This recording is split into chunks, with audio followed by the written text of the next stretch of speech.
Good morning students. तो आज हम बात करते हैं हमारे लेक्चर नंबर 11। ठीक है, तो ध्यान दीजिए। अब से पहले जो हमारे लेक्चर हुए हैं उन लेक्चर्स में मैंने आपको मात्रकों के बारे में जानकारी दी थी और मैंने कमेंट्स रीड किए हैं। बड़ी खुशी हुई मुझे कि आप लोगों ने जो मैंने भौतिक राशियाँ दी थी उनके आपने मात्रक निकाले हैं। बहुत अच्छा लगा जानकर। ठीक है, तो आप ऐसे निकालते रहिए, कोशिश करते रहिए। तो उसके बावजूद भी मैंने आपको मात्रकों की जानकारियाँ दी हैं। ठीक है, तो अब आज मैं आपको नया टॉपिक पढ़ाऊँगा। तो देखो बेटा, अभी हम चैप्टर वाइज कुछ नहीं पढ़ रहे हैं कि लो भाई हम पहला चैप्टर पढ़ रहे हैं या दूसरा चैप्टर पढ़ रहे हैं या तीसरा चैप्टर पढ़ रहे हैं। नहीं, अभी हम चैप्टर वाइज ऐसा कुछ नहीं पढ़ रहे हैं। अभी मैं केवल आपको बेसिक्स सिखा रहा हूँ फिजिक्स के। ठीक है, जब आप इन बेसिक्स को सीख जाओगे तो फिर हम आगे चैप्टर को पढ़ना स्टार्ट करेंगे। ठीक है, तो आज का हमारा जो लेसन नंबर 11 है इसमें हम पढ़ेंगे बेटा विमाओं के बारे में। तो आज का हमारा टॉपिक है विमा।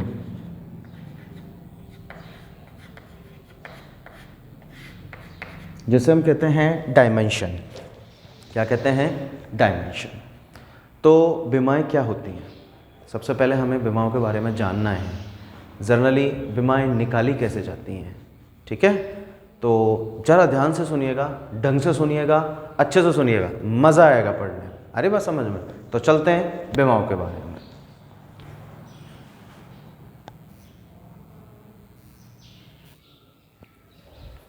हाँ बेटा, तो हम पढ़ रहे हैं विमाओं के बारे में। ठीक है, तो ध्यान दीजिए। सबसे पहले आती है हमारे पास वैल्यूशन, विमा की परिभाषा।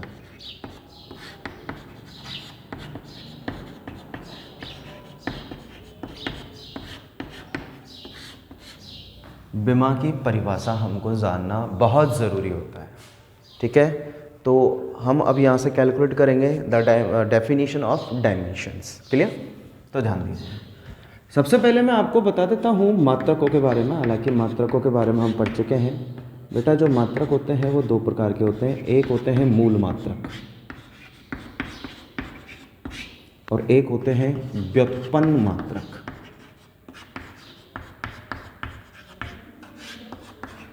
अरे बात समझ में। एक तो होता है बेटा मूल मात्रक और एक होता है व्युत्पन्न मात्रक। मूल मात्रक जो अपने आप में कैसा होता है बेटा? स्वतंत्र होता है, फ्री होता है, जिसका किसी अन्य मात्रक के साथ कोई भी लेना देना नहीं होता। ढंग से सुन लीजिए, मैं विमा की परिभाषा को बता रहा हूँ। विमा की परिभाषा को जानने के लिए हमें ये चीज़ जानना बहुत ज़रूरी है। ठीक है, हम बात कर रहे हैं मात्रकों की। तो मैंने आपको बताया था कि मात्रक दो प्रकार के होते हैं, पहला मूल मात्रक और दूसरा व्युत्पन्न मात्रक। बेटा जो मूल मात्रक होता है, आपसे कोई पूछेगा कि सर मूल मात्रक क्या होते हैं, तो आप कहोगे कि सर मूल मात्रक वे मात्रक होते हैं जो अपने आप में स्वतंत्र होते हैं, जिनका किसी अन्य मात्रक के साथ कोई लेना देना नहीं होता। दूसरा व्युत्पन्न मात्रक वे होते हैं जो मूल मात्रकों से प्राप्त होते हैं, जो मूल मात्रकों से प्राप्त होते हैं। अरे बात समझ में। तो यूनिट्स के लिए हमने देखा कि भाई मात्रक दो प्रकार के हो गए, मूल मात्रक और व्युत्पन्न मात्रक। मूल मात्रक जो अपने आप में स्वतंत्र है, जिनका किसी अन्य मात्रक के साथ कोई लेना देना नहीं है। ठीक है, जो अपनी उत्पत्ति के कारण कैसे हैं? स्वयं है। ठीक है, और दूसरा व्युत्पन्न मात्रक। क्लियर? व्युत्पन्न मात्रक वे मात्रक होते हैं जो मूल मात्रकों से क्या होते हैं? प्राप्त होते हैं। जैसे कि एक तरफ तो आप देख सकते हैं त्वरण, एक तरफ आप देख लीजिएगा संवेग। ठीक है, और एक तरफ आप देख लीजिएगा वेग। वेग का होता है बेटा मात्रक मीटर प्रति सेकंड स्क्वायर, और संवेग का क्या होता है? किलोग्राम इनटू मीटर प्रति सेकंड स्क्वायर। तो बेटा ये संवेग के मात्रक में हमने वेग के मात्रक को यूज में लिया है कि नहीं लिया है? लिया है ना। तो वेग का मात्रक अगर हमारे पास नहीं होता तो क्या हम संवेग का मात्रक प्राप्त कर सकते थे? क्या नहीं कर सकते थे ना। तो वेग तो यहाँ पर क्या बनेगा बेटा? मूल मात्रक। ठीक है, हालांकि इसको भी प्रॉपरली हम मूल नहीं कह सकते। अरे बात समझ में। लेकिन यहाँ पर ये मूल का कार्य कर रहा है, क्योंकि यहाँ पर ये यूज में आ रहा है। और संवेग के लिए हमारे पास क्या यूज में आ रहा है? वेग का मात्रक आ रहा है कि नहीं आ रहा है? क्योंकि ये द्रव्यमान और वेग दोनों के मात्रकों के मिश्रण से बन रहा है कि नहीं बन रहा है। तो ये कैसा मात्रक हो गया बेटा? संवेग, व्युत्पन्न मात्रक हो गया। ठीक है ना। अगर आप बेसिकली मूल मात्रा की बात करें तो जैसे कि दूरी, लंबाई, जिसको आप कह सकते हैं विस्थापन, या जिसको आप कह सकते हैं समय, या आप जिसको कह सकते हैं द्रव्यमान, ये सभी मूल मात्रक हैं। आ रही बात समझ में? अब जैसे कि दूरी, लंबाई, विस्थापन का अगर एमकेएस पद्धति में बात करें हम, तो मात्र क्या निकल कर आता है? मीटर। समय का ऑल में सभी में क्या आता है? सेकंड। और द्रव्यमान का क्या आता है बेटा? अगर एमकेएस पद्धति में बात करें तो हम किलोग्राम निकल कर आता है। तो उम्मीद करता हूँ कि आपको मूल मात्रक और व्युत्पन्न मात्रक की कहानी समझ में आई होगी। मूल मात्रक जो अपने आप में स्वतंत्र होते हैं, जिनका किसी अन्य भौतिक राशि के साथ कोई लेना देना नहीं होता, क्लियर। जबकि हमारे पास व्युत्पन्न मात्रक वे मात्रक होते हैं जो मूल मात्रकों से उत्पन्न होते हैं। ये सब कुछ मैंने क्यों बताया है? क्योंकि मुझे जाननी है विमा की परिभाषा। तो इधर आ जाइए, हमें जाननी है विमा की परिभाषा। तो अगर आपसे कोई पूछे what is the definition of dimension, विमा को इंग्लिश में डायमेंशन हम बोलते हैं, तो अगर आपसे कोई पूछे कि विमा की परिभाषा होती क्या है, तो आप जवाब दोगे कि सर विमाएं किसी भी भौतिक राशि पर चढ़ाने वाली वे घातें होती हैं। विमाएं किसी भी भौतिक राशि पर चढ़ाई जाने वाली वे घातें होती हैं जो उस भौतिक राशि के मूल मात्रक को जो उस भौतिक राशि के व्युत्पन्न मात्रक को प्राप्त करने के लिए किस पर चढ़ाई जाती हैं? मूल मात्रकों पर चढ़ाई जाती है। अगेन रिपीट कर रहा हूं, ढंग से सुन लीजिए। द डेफिनेशन ऑफ डायमेंशन, विमा की परिभाषा। अगर एग्जाम में क्वेश्चन आता है कि विमा किसे कहते हैं, तो आप क्या परिभाषा लिखेंगे? आप परिभाषा लिखेंगे विमा किसी भी भौतिक राशि पर, विमा किसी भी भौतिक राशि पर चढ़ाई जाने वाली वे घात होती हैं जो उस भौतिक राशि के मूल मात्रक उस भौतिक राशि के व्युत्पन्न मात्रक को प्राप्त करने के लिए उसी भौतिक राशि के किस पर चढ़ाई जाएगी? मूल मात्रक पर चढ़ाई जाती है। आ रही बात समझ में? तो व्युत्पन्न मात्रक को प्राप्त करने के लिए किस पर चढ़ाई जाती हैं? मूल मात्रकों पर चढ़ाई जाती हैं। वे घातें क्या कहलाती हैं बेटा? विमा कहलाती हैं। तो जनरली एक चीज तो स्पष्ट हुई कि विमा क्या होती है भैया? एक प्रकार की स्पेशलाइजेशन पावर होती है। स्पेशलाइजेशन पावर का मतलब घात होती है। कैसी घात होती है? जो व्युत्पन्न मात्रक को प्राप्त करने के लिए किस पर चढ़ाई जा रही है? मूल मात्रकों पर चढ़ाई जा रही है। दस क्लियर? तो आप याद रख सकते हैं विमा एक प्रकार की घातें होती हैं जो मूल मात्रक को प्राप्त करने के लिए जो बार बार मैं भूल बोल देता हूं पहले, जो व्युत्पन्न मात्रक को प्राप्त करने के लिए किस पर चढ़ाई जाती है बेटा? मूल मात्रकों पर चढ़ाई जाती है। ठीक है, तो चलिए ये हो गए हमारे पास नॉर्मली विमा की परिभाषा। क्लियर? अब मैं आपको सिखाऊंगा कि विमाएं ज्ञात की कैसे जाती हैं। तो मेन चीज ये है विमाओं को ज्ञात करने का पैटर्न क्या है, या विमाओं को हम ज्ञात करेंगे कैसे। आ रही बात समझ में? तो जरा ध्यान दीजिए। किसी भी भौतिक राशि की, देखिए अगर आपको किसी भी भौतिक राशि की विमा ज्ञात करनी है तो आपको सबसे पहले उसका विमीय समीकरण मालूम होना चाहिए।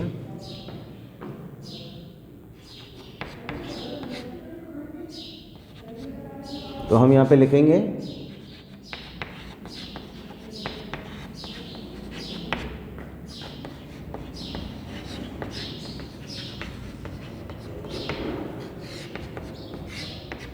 विमीय समीकरण। ओके, क्या देख रहे हैं हम? विमीय समीकरण। हमें विमा ज्ञात करनी है भौतिक राशियों की, और भौतिक राशियों की विमा ज्ञात करने के लिए हमें क्या होना जरूरी है? विमीय समीकरण। तो ध्यान दीजिए, विमीय समीकरण होता है बेटा x बराबर m की पावर a, l की पावर b और t की पावर c। ये होता है बेटा विमीय समीकरण। क्या होता है बेटा विमीय समीकरण? x बराबर m की पावर a, l की पावर b और t की पावर c। इस सूत्र की सहायता से हम इस प्रकृति में या हमारे इस भौतिक जगत में जितनी भी फिजिकली क्वांटिटीज हैं उन सभी की विमाएं आसानी से ज्ञात कर सकते हैं। कौन से सूत्र की सहायता से? इस वाले सूत्र की सहायता से। अब आप कहोगे कि सर इस वाले सूत्र में ये है क्या, आपने तो लिख दिया x बराबर m की पावर a, l की पावर b, t की पावर c, सर इनका मतलब क्या है? तो ज़रा ध्यान दीजिए, इनका मतलब समझाता हूँ।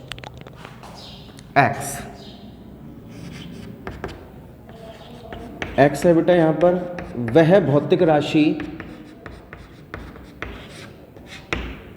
x है यहाँ पर वह भौतिक राशि जिसकी हम क्या ज्ञात करते हैं बेटा? विमा ज्ञात करते हैं। तो आपसे कोई पूछेगा x क्या है यहाँ पर, तो x आप कहोगे सर वह भौतिक राशि है जिसकी हमको क्या ज्ञात करनी है? विमा ज्ञात करनी है। ठीक है, अब आती है बारी m की।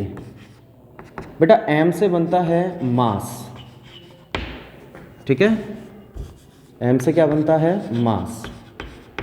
मास का मतलब द्रव्यमान। आई बात समझ को? m से क्या बना बेटा? मास। मास का मतलब द्रव्यमान। l से बनी बेटा लेंथ। लेंथ का मतलब लंबाई, या आप ब्रैकेट में उसे दूरी से उच्चारित कर सकते हैं। ठीक है बेटा, तो l से बनी लेंथ, लंबाई या दूरी। t से बन रहा है बेटा टाइम। टाइम का मतलब समय। तो मोटा मोटा सा हमने सभी का आकलन कर ही लिया है। करो कैसे किया है बेटा? x वह भौतिक राशि है जिसकी हमें विमा ज्ञात करनी है। अब m है, पहला डिजिट m आ रहा है, तो m से बना मास। मास का मतलब द्रव्यमान। l आ रहा है, तो l का मतलब लेंथ। लेंथ का मतलब लंबाई या दूरी। t आ रहा है, t का मतलब टाइम या समय। अब बात आती है कि इनकी जो पावर है a, b, c, इनका क्या मतलब है? तो आप इधर देखेंगे, समझेंगे ढंग से। देखो बेटा, m पर घात कितनी चढ़ी हुई है? a। m पर घात a चढ़ी हुई है ना, तो m क्या है? द्रव्यमान। द्रव्यमान पर घात क्या लग रही है? a। तो आपसे कोई पूछेगा यहाँ पर a क्या है? a आप बताओगे सर यहाँ पर जो घात a है वो द्रव्यमान की संख्या को बताएगा कि द्रव्यमान कितनी बार यूज में आया है। किसको बताएगा? द्रव्यमान की संख्या को। m की घात a है ना बेटा, तो m का मतलब तो द्रव्यमान, उस पर घात कितनी लग रही है? a। तो ये a यह बताएगा कि द्रव्यमान की संख्या कितनी है। जैसे कि m की घात 4 है, तो a बराबर कितना हो जाएगा बेटा? 4। द्रव्यमान संख्या को बता रहा है, द्रव्यमान की घात को बता रहा है, या घात लिख सकते हैं। ठीक है, उसके बाद b, l के ऊपर लग रहा है, तो ये बताएगा लंबाई की संख्या या लंबाई की घात को। c, t के ऊपर लग रहा है, अर्थात यह बताएगा समय की संख्या या समय की घात को, कि समय कितनी बार यूज में आया है। यारी बात समझ में? तो हम पढ़ रहे हैं बेटा विमा। सबसे पहले हमने विमा की परिभाषा जानी, जो मैंने आपको बताई थी कि विमा एक प्रकार की ऐसी घातें होती हैं जो किसी भौतिक राशि के व्युत्पन्न मात्रक को प्राप्त करने के लिए मूल मात्रकों पर चढ़ाई जाती हैं। ऐसी घातें विमा कहलाती हैं। अब किसी भी भौतिक राशि की विमा कैसे ज्ञात करते हैं, तो उसके लिए मैंने आपको विमीय समीकरण लिखा है। विमीय समीकरण है x बराबर m की पावर a, l की पावर b और t की पावर c। इन सभी का मतलब अगर आपसे कोई जानना चाहेगा तो आप क्या बताओगे? आप कहोगे सर x तो वह भौतिक राशि है जिसकी मुझे क्या ज्ञात करनी है? विमा ज्ञात करनी है। m का मतलब मास यानी द्रव्यमान, l से बना लेंथ यानी कि लंबाई या दूरी, t से बना टाइम, टाइम का मतलब समय। क्लियर? आफ्टर ऑल अब m की पावर कितनी है बेटा? a। m की पावर a है तो द्रव्यमान की संख्या, यानी कि m की घात जो a है, ये घात a द्रव्यमान की घात को व्यक्त, यानी कि द्रव्यमान की संख्या को व्यक्त करेगी। b लंबाई की संख्या या घात के रूप में जिसको हम यूज में ले रहे हैं। c समय की संख्या या घात को। आ रही बात समझ में? तो एक बार आप इसका स्क्रीनशॉट ले लीजिएगा फटाफट, फिर हम आगे चर्चा करते हैं।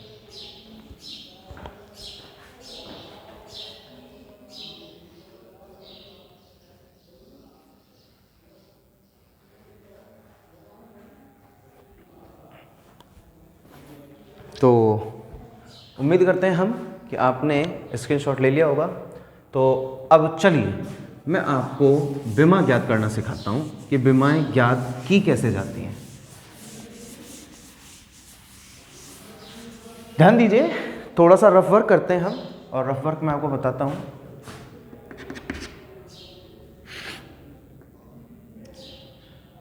जैसे कि मैंने आपको मात्रक ज्ञात करने के लिए बताया था कि अगर आपको किसी भी भौतिक राशि का मात्रक ज्ञात करना है, तो जैसे कि मान लीजिए कोई भी भौतिक राशि है, नज़र बोर्ड पर ही रहेगी सभी की, और वीडियो को सीरियसली देखें आप। जैसे मान लीजिए कोई भी भौतिक राशि है, उसका आपको मात्रक ज्ञात करना है, तो मैंने आपको बताया था आप किसी भी भौतिक राशि का मात्रक आसानी से ज्ञात कर सकते हैं अगर आपको उसको क्या ज्ञात है, सूत्र। तो फॉर्मूला क्या बनता है कि किसी भौतिक राशि का मात्रक ज्ञात करना है तो पहले आपको उसका सूत्र याद होना चाहिए। अगर आपको उसका सूत्र याद होगा तो आप आसानी से उसका क्या निकाल सकते हैं, मात्रक निकाल सकते हैं। बताया था मैंने आपको। सेम यही प्रोसेस किस में होता है बेटा, सेम यही प्रोसेस होता है विमा में। विमा में कैसे होगा कि आप जिस भौतिक राशि की विमा निकाल रहे हो उस भौतिक राशि का आप क्या ज्ञात कर लो, सूत्र ज्ञात कर लो। अगर आप जिस भौतिक राशि की क्या ज्ञात कर रहे हो, विमा, उस भौतिक राशि की विमा आसानी से निकल जाएगी अगर आपको उस भौतिक राशि का क्या याद है, सूत्र याद है। आ रही बात समझ में? तो सूत्र याद होने पर हम मात्रक भी ज्ञात कर सकते हैं। अगर हमें सूत्र याद है तो हम उसकी विमा भी निकाल सकते हैं।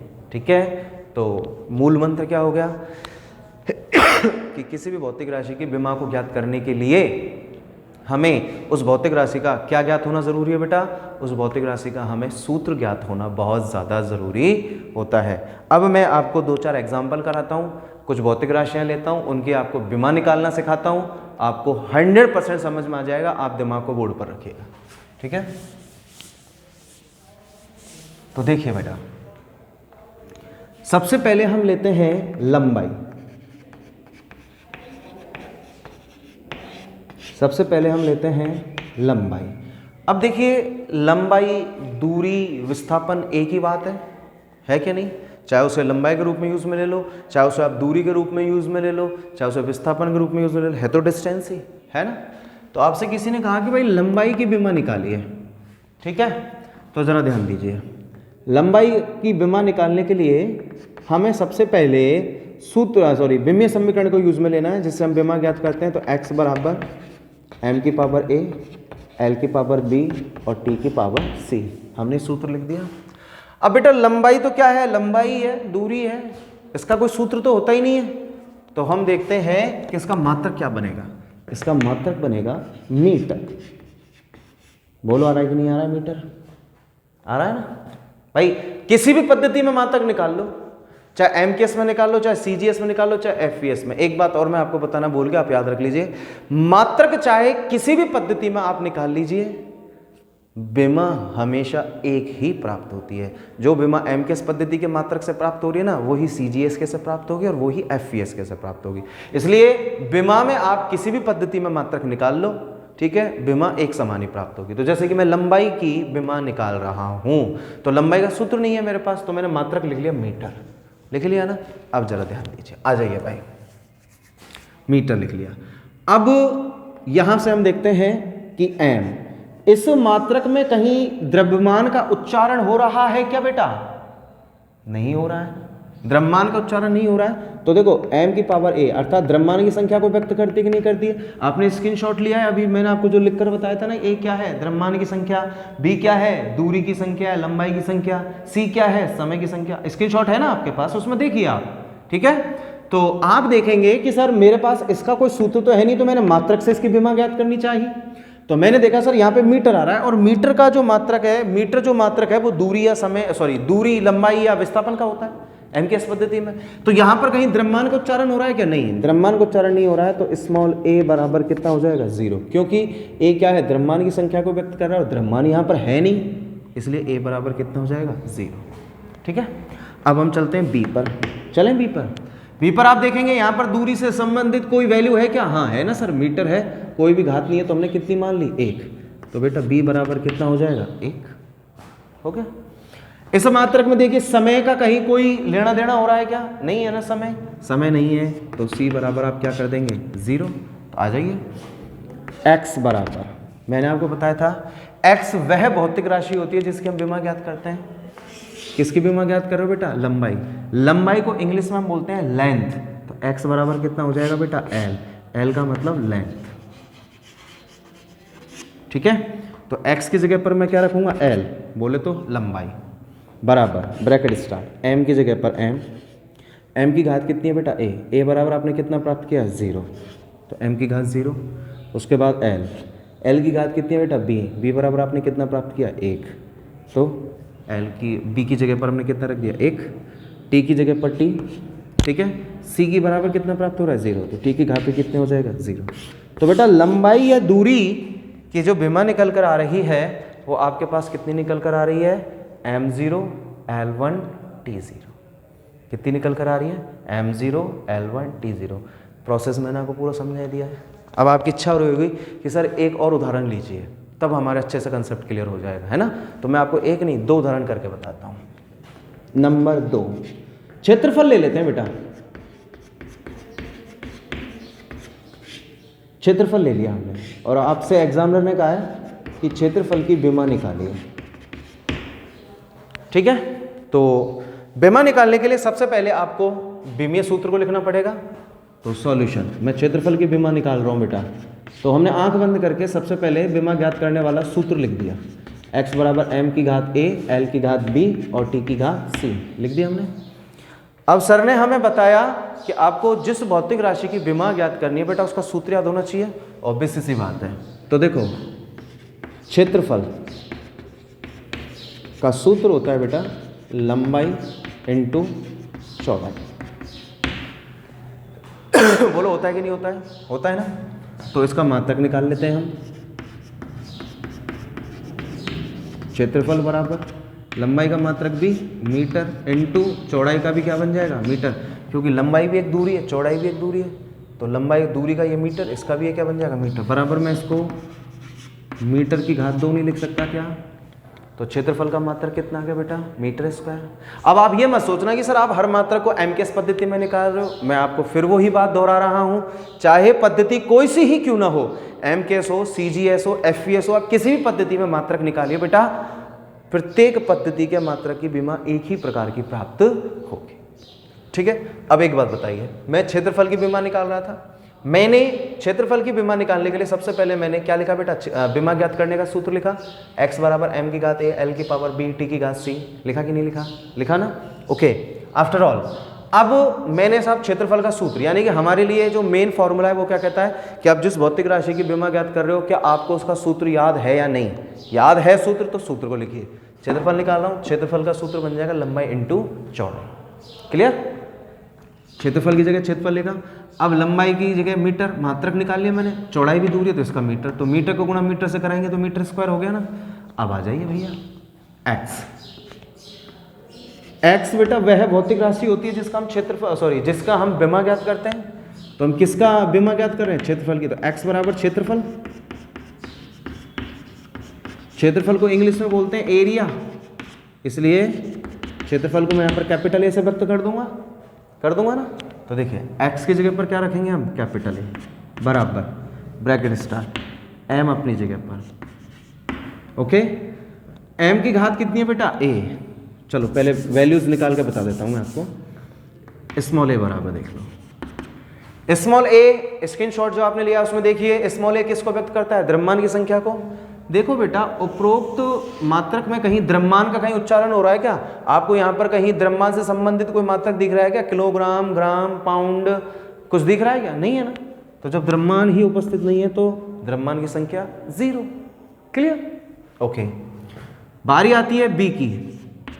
बी क्या है? बी लंबाई या दूरी की संख्या को व्यक्त करती है। तो देखो बेटा दूरी से संबंधित कोई मात्रक है क्या? है गुरुजी, मीटर है। कितनी घात लग रही है? 2। तो b बराबर कितना हो जाएगा बेटा 2। आगे बात समझ में, b बराबर 2 कैसे हुआ? अब चलते हैं आगे, किस पर? t पर। आगे सॉरी t पर नहीं, c पर, t की घात c। c किसको व्यक्त कर रही है बेटा? समय की संख्या को। कर रही है कि नहीं कर रही है?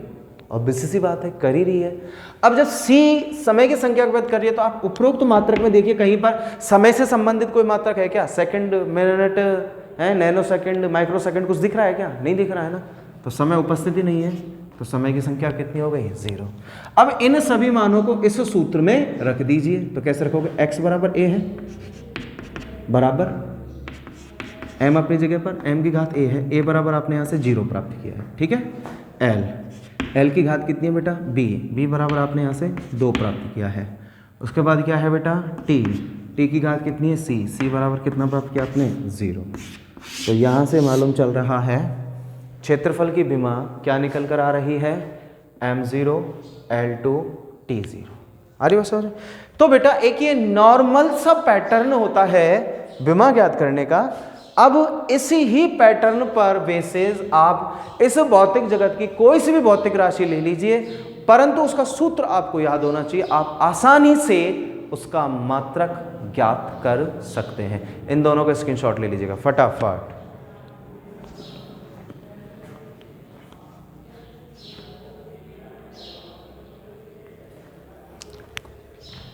ठीक है, तो अब मैं आपको कुछ भौतिक राशियां दे रहा हूं, छोटी छोटी सी भौतिक राशियां दे रहा हूं, जिनका आप विमा निकाल कर बताएंगे और कमेंट बॉक्स में नीचे डालेंगे। ठीक है, तो जरा ध्यान दीजिए, यहां लिख देता हूं मैं। पहली भौतिक राशि है बेटा आयतन। चलो एक ही दे देता हूं, आप मेरे को केवल एक का ही निकाल कर बताएंगे, फिर आगे जो बड़ी बड़ी भौतिक राशियां उनकी विमा निकालना मैं आपको अगले लेक्चर में सिखाऊंगा। आयतन, आयतन का सूत्र होता है बेटा लंबाई गुणा चौड़ाई गुणा ऊंचाई। आपको आयतन की विमा निकालनी है और आयतन का सूत्र मैंने लिख दिया लंबाई गुणा चौड़ाई गुणा ऊंचाई, हैज इट इज इसी पैटर्न से निकालनी है आपको। और विमा निकालकर आप कमेंट बॉक्स में लिखेंगे और मैं चेक करूंगा। देखिए आप लोगों ने मात्रक निकाले थे, मुझे बड़ा अच्छा लगा कि बच्चे वीडियो को देख रहे हैं और उसका रिजल्ट आप मेरे को प्राप्त हो रहा है। ठीक है, तो अब मैंने आपको केवल एक भौतिक राशि दिया आयतन, आप मुझे उस आयतन की इस पैटर्न के बेस पर विमा निकाल कर बताएंगे और कमेंट बॉक्स में टाइप करेंगे, मैं चेक करूंगा। ठीक है, तो आज के लिए इतना ही। ठीक है, अगली जो डिस्कशन होगा, अगली बड़ी जो भौतिक राशि होंगे उनकी जो आपको जानकारी मिलेगी वो आपको नेक्स्ट लेक्चर में मिल जाएगी। धन्यवाद।